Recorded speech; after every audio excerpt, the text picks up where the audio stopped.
My wife and I took turns hosting a bi-weekly party with our usual group of 5 other couples on Super Bowl Sunday.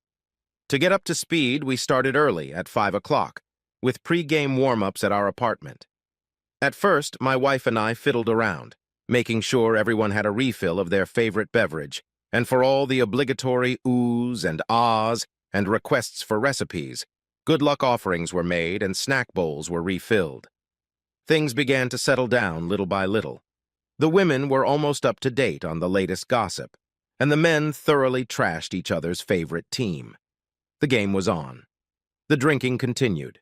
As expected, the men were absorbed in watching the action and tried to outshout each other, explaining how they could have played this or that losing game better, if only they were the coach.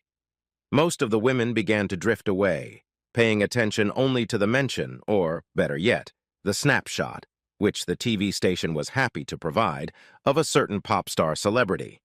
As usual, Buddy, who was one of those guys who thought his latest camcorder was the neatest thing ever, started snapping random shots of the increasingly drunken fun. When a break in the show started and everyone was gathered in one place, staring at the TV, he took a panning shot that captured everyone. Well, almost everyone. He then placed the camera on the edge of the table, continuing, as it turned out, to capture everyone's reaction to the show. He just left it there, turned on. By this time, everyone seemed to need an extra serving, and I was busier than a blue-ass flea, as my former British friend used to say, helping everyone freshen up and filling snack bowls. I was a little annoyed that my wife was nowhere to be seen to help.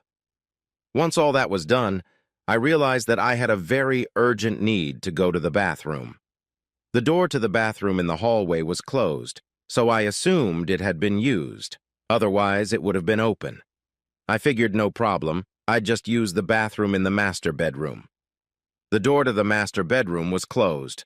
Not only that, but when I jerked on the knob, I discovered it was locked. What? Then I heard it. A muffled, "Oh yeah, oh yeah." I was stunned. I stumbled back into the living room. I mentally checked all the men present to find out who the bastard was. Was my brother-in-law the only one missing? I had just convinced myself I was going to kill him when he came back into the room. Innocence incarnate. I heard the sound of the toilet just flushing in the background. So, one more time, what? I knew my wife was riddled with alcohol like the rest of us, but had she really done away with me in the middle of our party?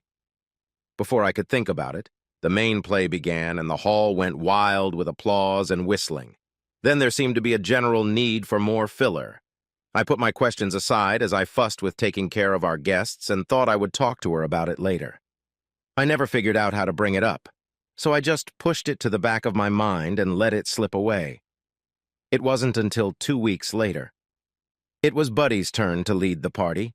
Of course, what happens whenever there's a guy in the crowd, a home movie buff, and a captive audience, he insisted on showing the latest epic he'd come up with.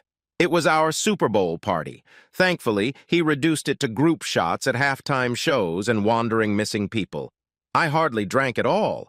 I was too busy playing the role of host, so I clearly remember what was going on. Everything was happening as if in slow motion.